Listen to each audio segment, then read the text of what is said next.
This episode is brought to you by the Bower Wilkins PX7S2 wireless headphones. Hear what your music really sounds like.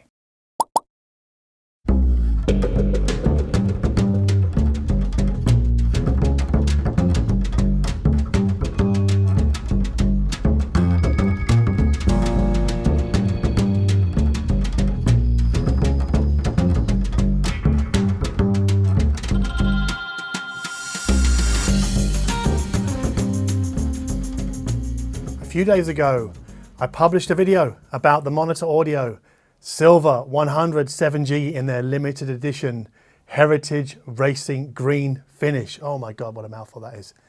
And it did really well. I was very surprised at how popular that video was. It's always interesting to me to see which speaker brands are resonating with you as the audience, say more than other speaker brands. Because I would definitely say that Monitor Audio resonates with you as an audience more than, say, Q Acoustics. Sorry, Q Acoustics, but that's just how the cookie crumbles on this channel. So, yeah, moving forward, I might not do another Q Acoustics speaker, but I'm definitely going to do another Monitor Audio speaker. Now, in this video, I'm going to do what I normally do, is respond to some of the comments that were left underneath the Monitor Audio video. There weren't actually that many good ones, so this video is going to be a little bit shorter, a little bit snappier than usual. The first one comes from David Weber. Now this is a basic question which I stupidly didn't put in my original videos, I'm sorry. A couple of people asked this. David asks, is the limited edition the same as the standard edition, just with the gold instead of silver? Now I think what David means, he's talking about the driver color or the cabinet color being green. As far as I'm aware, this limited edition finish in the green with the gold driver is purely cosmetic. It's just a different set of clothes for this speaker. So you could buy the less expensive, by I think $200 or so, the less expensive versions, the standard finishes are about 4 or 5 of those, and you'll get the same sound. So the only thing special about the limited edition is the color. I think the color is fantastic, but it's not to everybody's tastes, as a couple of people let me know in the comments. But you know, that's just, yeah, pick your own flavor of ice cream, I guess. All right, next comment. This comes from Cam083GP. He writes, hi John, love your work and the new direction that you take where you include some viewer comments. Yeah, here we are. I would like to know how you do your side-by-side comparisons. Is your listening position equidistant from each speaker simultaneously? I'm sorry for chuckling, you'll see why in a minute. If yes, how does placing speakers side by side affect the sound? Is it as comparable to increasing/decreasing the bass by placing a speaker closer further to the wall? So I think Cam here has taken my side by side comparisons phrasing a little bit too literally. When I talk about side by side comparisons, I'm not saying I'm putting this speaker literally physically next to another speaker, because you're right, a slight difference to the listener might alter the sound a little bit, might alter the tonal balance. So I generally put the speakers in the same place, or where I think they sound the best, which is usually the same place. I'm not going to do a video about speaker positioning. People have asked for that, but it's not something that I'm particularly, I don't think it's a very thrilling topic. I know it might be for you, but it's not for me. Anyway, side-by-side comparisons. What that means is that I've got this product and this product in this house at the same time. I'm listening to them side by side. So firstly this one and then this one. And I have to emphasize this because I don't want people thinking that I'm pulling from audio memory. So basically, oh, I reviewed that other speaker 6 months ago. Let's do a comparison to this speaker that I've got here, even though that other speaker has long left this apartment and is back with the manufacturer. Because that kind of comparison, by my standards, no. It's just not reliable at all. So when I'm doing a side-by-side comparison, it means, yeah, I've got both these things here right now. I'm listening to this one first, then this one, then back again to this one, then maybe back to the other one. You see what I mean? Side-by-side, A versus B, like you might do in a hi-fi store or even at a friend's house, or, well, you won't do that at a show because they don't swap things out. But you would definitely do at home yourself if you were comparing two things, right? So I guess what I'm saying is that my work aims to emulate what you might do, or what I used to do as a home demo, right? Compare this to this in the same system at the same time. This one comes from James Herdman, and he writes, whilst I get the point about probably using these speakers in larger rooms, they do come with port bungs to put in the woofer ports.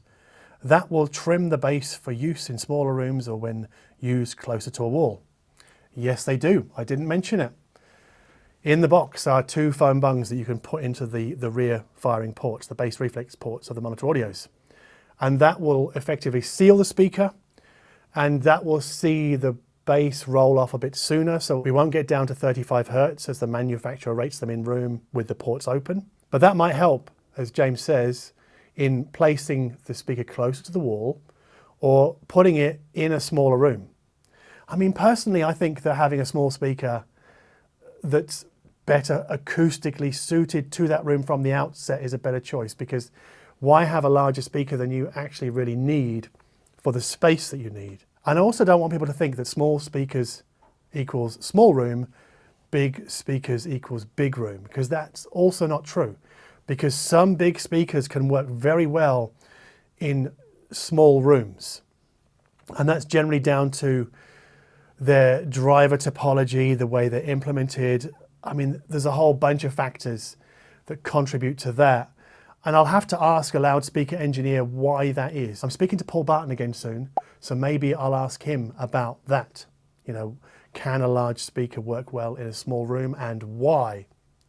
Because if I don't know something, I much prefer to ask an expert. Ask somebody who does know, right? Hold that thought, we're coming back to it. This comes from Dean. He says, thank you for reviewing the speakers in terms of room dimensions. It's a category that I think sometimes gets missed.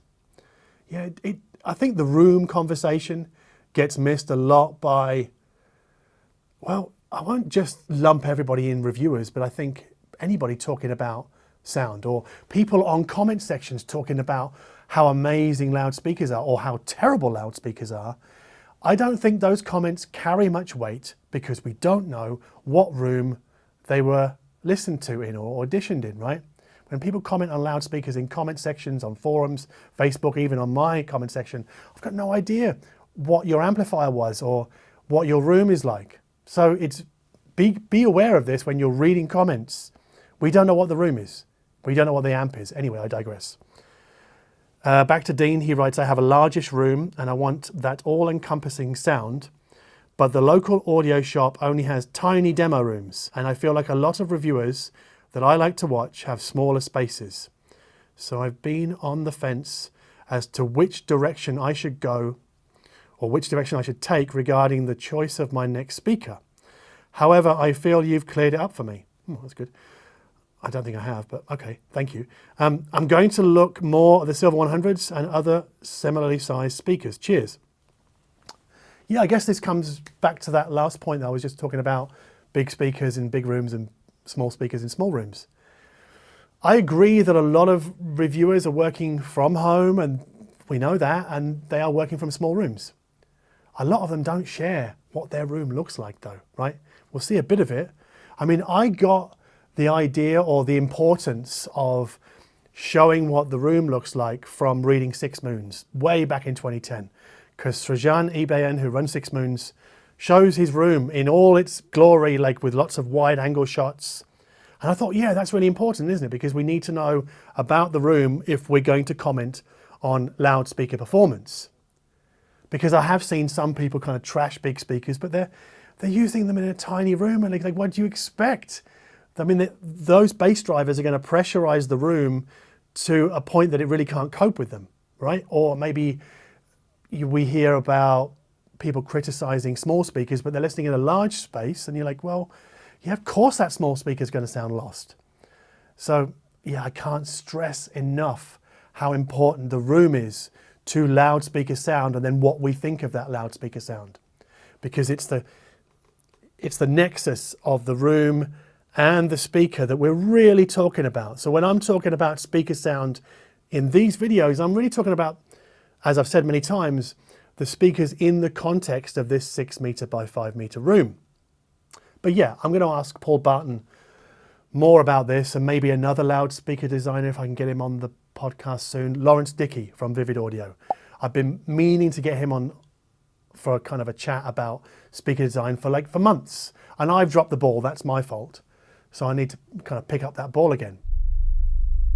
Anyway, like I mentioned before about people who share their knowledge, right? Who are willing to share what they know. And I think it's a very valuable quality to have as a person, because I see the occasional comments from people talking about other people saying, oh, this guy knows nothing about this, blah, blah, blah, blah, blah. And to me, that's the worst kind of commenter, because the implication is they know a lot more, right? But if you know a lot more, why piss on somebody else's lack of experience or lack of knowledge? Why not share what you know, what you understand about the situation? Why not help lift everybody's understanding? Because if you're in a comment section and there's lots of people reading, you can really improve the understanding of not just me or whichever person has published some content, but also the people reading in the comments, because I know loads of you read the comments quite a lot. So if you know a lot about something and you think, oh, John's an idiot because he doesn't know about this, well, I would be the first to agree with you that I don't know about it. I don't know whether I'd necessarily call myself an idiot because I don't understand, but I'm certainly willing to learn. And that's another great quality, isn't it? Being willing to learn and then having other people who are willing to share what they know. And where those two meet, I think it can be a very beautiful thing. Now, in the monitor audio video, I commented on the dimpled nature of the mid-bass driver. And I said I didn't know why there were dimples on that. Two people came to the rescue on that one. So Aaron Paul writes, all the dimples on the woofer and rear port is to improve sound velocity apparently. Same reason that golf balls have dimples for projectile speed. But then All About Albums writes, hi John, love your channel. The dimpling plays an important function. Just like a plastic when corrugated will strengthen the plastic, so too with the mid-bass driver. If it's a stronger metal, it can be made lighter, which is a good feature for drivers. Yeah, we want our drivers to be rigid and light. Those are the two qualities that I think are most important, as far as I understand it, to loudspeaker designers or driver designers. So if the corrugation allows for that driver to be strengthened and therefore maybe made a little bit thinner or maybe a bit lighter, I think that's a good thing. But I'm highlighting these two comments because these are people who are sharing what they know and filling a knowledge gap with me and therefore with you. Fantastic. I mentioned my favorite amplifier with these monitor audio loudspeakers being the Audiolab 6000A Play. When I say favorite amplifier, I mean it sounds better than the Blue Sound Power Node, the Blue Sound Power Node Edge, the Sonus amp. It sounds better than the Rotel A11 Tribute, better than all those. It sounds fuller, fleshier. I'll come to this in another video because this comment, I think, really requires another video to kind of cover it. But Sanjay Prasad writes, related to the 6000A Play because it has DTS Play-Fi inside, he writes, DTS Play-Fi 8.1 update is supposedly gapless. Not available yet with iOS, but it is on Android. It needs a Darko review. Well, I don't know whether review, but I think it certainly needs an update. So I think we're going to cover that in a separate video so we don't spoil this one just being a reader comment video. So anyway, if you thought this video was a useful addendum to my monitor audio Silver 100 7G limited edition video, then please consider giving it a like down below. If you like my attitude towards responding to comments from you fine people, then please consider subscribing to this channel. And as always, thank you ever so much for watching.